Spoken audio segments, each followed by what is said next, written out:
ഇടിയൻ കൊണ്ട് നല്ല സ്വാദുള്ള മസാല കൂട്ടാൻ ഉണ്ടാക്കാം. ചക്ക മുറിച്ച് 2 കഷ്ണാക്കിയിട്ടുണ്ട്. അരിഞ്ഞെടുത്ത് വെച്ചിട്ടുണ്ട്. ഇത്ര വലുപ്പത്തിലുള്ള കഷ്ണങ്ങളാക്കി. ചീനച്ചട്ടിയിലേക്ക് വെള്ളം ഒഴിക്കാം.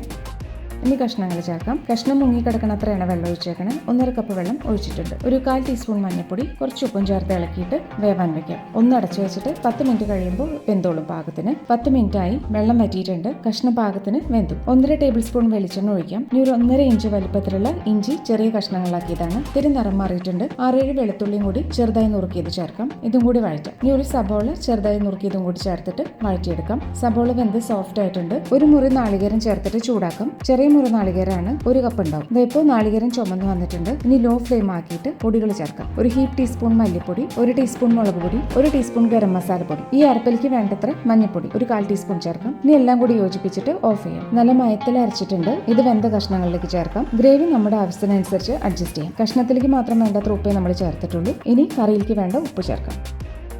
ഗ്രേവി കുറച്ചും കൂടി ലൂസാക്കാം. തിളച്ച വെള്ളമാണ് ഒഴിക്കേണ്ടത്. ഇപ്പോൾ എല്ലാം നല്ലോണം തിളച്ച് വന്നിട്ടുണ്ട്. ഇനി ഓഫ് ചെയ്തിട്ട് വറുത്തിടാം. 1 ടേബിൾ സ്പൂൺ വെളിച്ചെണ്ണ ചൂടാക്കാം. 1/2 ടീസ്പൂൺ കടുക്, 10 ചെറിയ ഉള്ളി നുറുക്കിയത്. ഉള്ളി നല്ലോണം വഴന്ന് നിറം മാറണം. ഇനി ഓഫ് ചെയ്തിട്ട് 4 ചുവന്ന മുളക് കഷ്ണാക്കിയത്, 2 തണ്ട് കറിവേപ്പില, ഇതും കൂടി ചേർത്തിട്ട് ഒന്ന് ചൂടാക്കിയിട്ട് എടുക്കാം. ഇത് കൂട്ടാനിലേക്ക് ഒഴിക്കാം. നല്ലോണം ഒന്ന് ഇളക്കി യോജിപ്പിക്കാം. അങ്ങനെ ഇടിച്ചക്ക മസാല കൂട്ടാൻ റെഡി ആയിട്ടുണ്ട്.